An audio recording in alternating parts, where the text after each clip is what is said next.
So we've had some serious videos lately talking about AI and the future of music and so on. But I thought, do you know what? When I first started doing these talking videos, I started out doing sort of fairly light-hearted list type videos, and I haven't done one of those for ages. And sometimes it's fun just to do something a little bit less serious. So today's video, 5 things no one tells you about modular synth. So if you're somebody out there who's looking to get into modular synth, maybe you've been thinking about it for a while, or maybe you've only just discovered modular now, here are 5 things that nobody tells you about modular synth.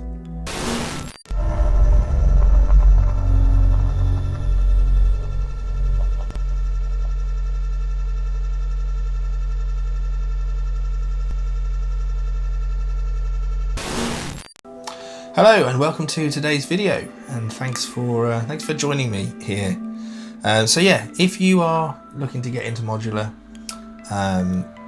or maybe even if you've been tinkering with modular for a little while now, everyone always tells you modular synth, it's this really creative thing, it's really freeing, you know, you can do whatever you want, you can patch anything anywhere, but there are certain things that nobody mentions until you get into it, and that's what we're going to talk about today.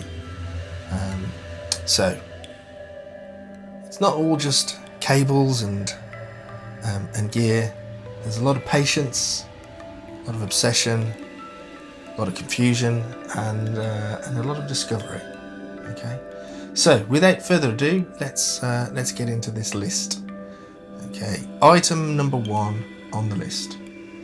With modular synth, you will probably spend more time listening to what it's doing than playing it, if playing it is the right word. You buy a brand new synth, and you probably expect that you're going to spend a lot of time, you know, playing with that thing, making sounds and playing music and so on. With modular, I think it's a bit different because you do spend a lot of time listening to it. I guess you could say modular teaches you to kind of slow down and really hear the changes that are happening with the sound. It's a conversation between you and the synthesizer. If you have a standard kind of fixed architecture synth, then you definitely kind of play that more. You know, you can turn it on, choose your favorite preset, and away you go. You can be noodling to your heart's content in seconds. But with a modular synth, or maybe even a lot of old analog synths, you don't have any presets. You've got to make your own presets. The presets are in the cables, the patch cables. You've got to get a sound. You've got to create a sound before you can do anything. You've got to make an interesting sound. You want to do something that's going to blow your mind. Well, you don't get there without tinkering. A considerable amount of tinkering and listening and pondering and plugging things in the wrong places and so on. But you know, it's all good.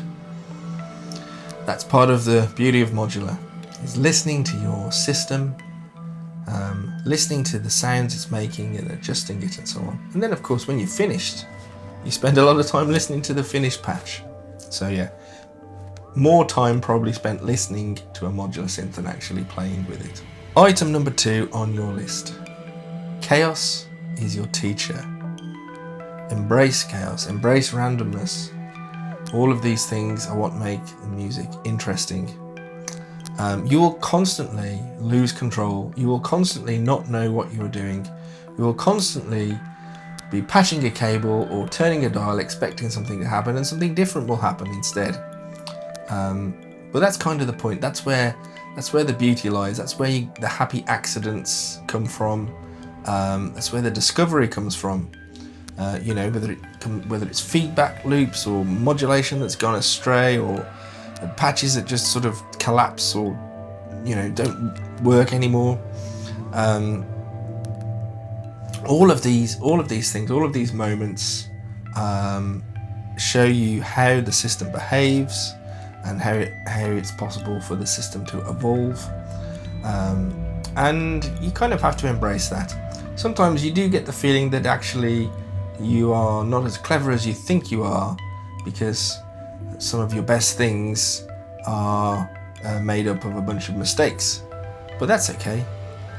It's not just about doing things intentionally, it's also about having the awareness to accept something that might sound good, even when it wasn't your idea or your intention in the beginning. So yeah, embrace the chaos, embrace the randomness, learn from it.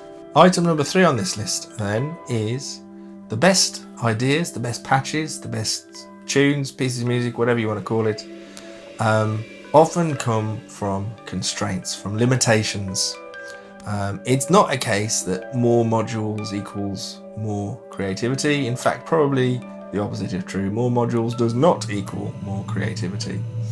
In fact, more modules just equals more confusion, more mess, and more indecision. Sometimes limiting yourself to just a few modules or a few pieces of gear, whatever it may be, will often lead to creative breakthroughs, and it will kind of force you to think outside the box a little bit and think more creatively to solve the problems with the tools that you have, rather than reach for another oscillator or another voice or whatever.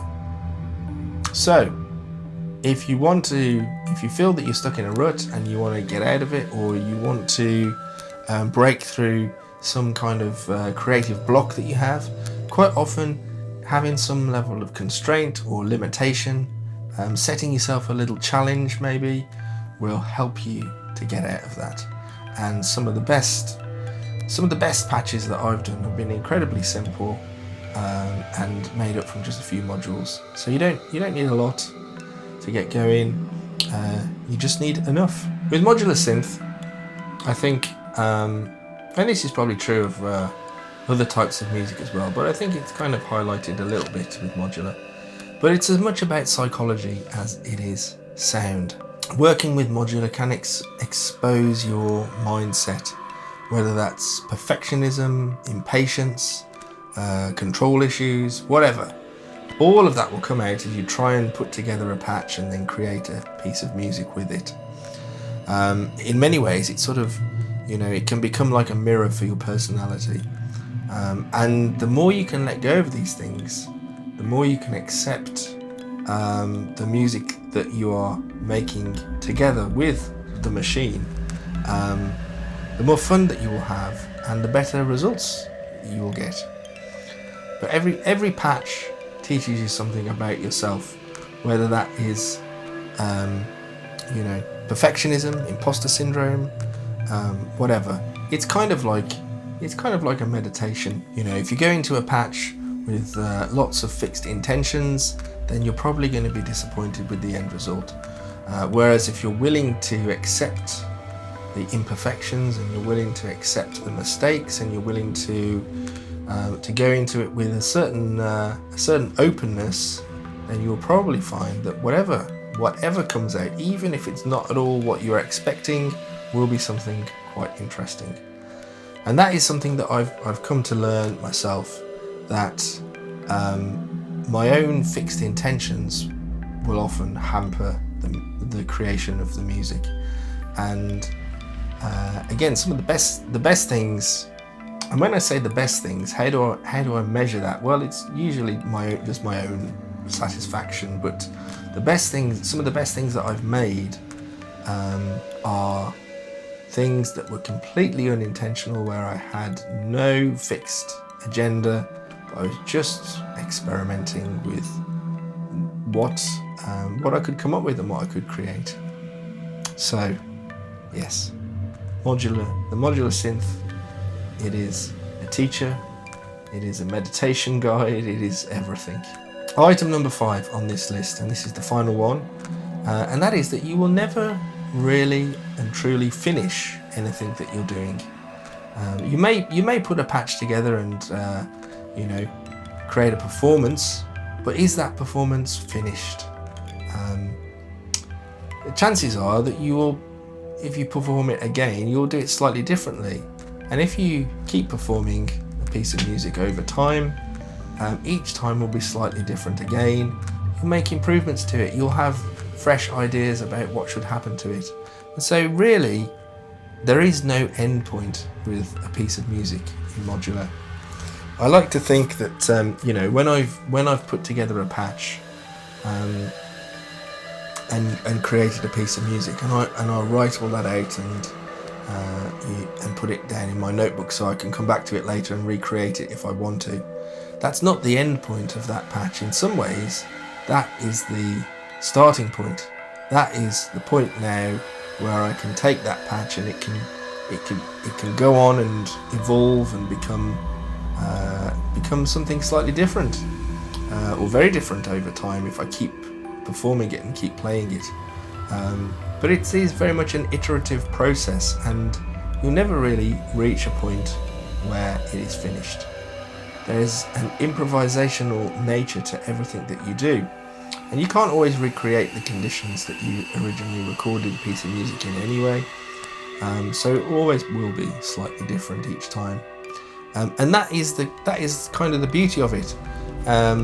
You know, there's an impermanence to what you do with Modular, and it teaches you to sort of let go and not hold on to sort of fixed ideas. And I also like to think that, you know, with Modular, you don't capture the sound, you just kind of witness it. You're there for a moment, you witness the music as it exists in that moment, and then it's gone. And next time you witness it, it will be different, and it will be a different experience. And that's something worthwhile, I think, in this day and age. And so there you have it, a slightly shorter video today, but sometimes it's nice to have these kind of shorter, less serious videos to interrupt the other types of videos on the channel. So yeah, in summary then, I would say, you know, working with Modular, a lot of fun, but it isn't about control, it's not about mastery, it is about correspondence between you and the machine and what you can get out of it. It is a learning experience, and it is a lot of fun. So if you are somebody who is thinking about getting into Modular, I would encourage you to do so, because it is fun. So I hope you found this video interesting. If you have done, let me know in the comments below. And what's some of the things that you wish somebody had told you about Modular before you got into it?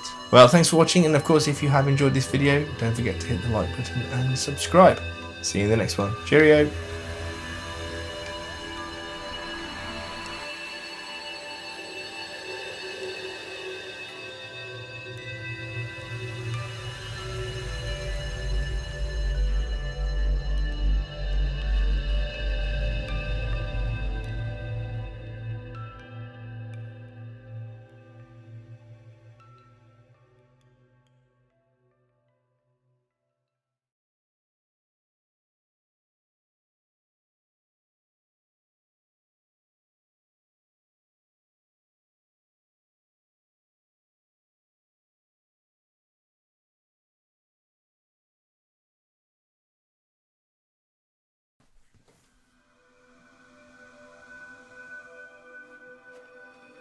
I say, Dicky, old chap, is this ambient music or did the power grid just give up? It's generative, Monty. The patch evolves over time.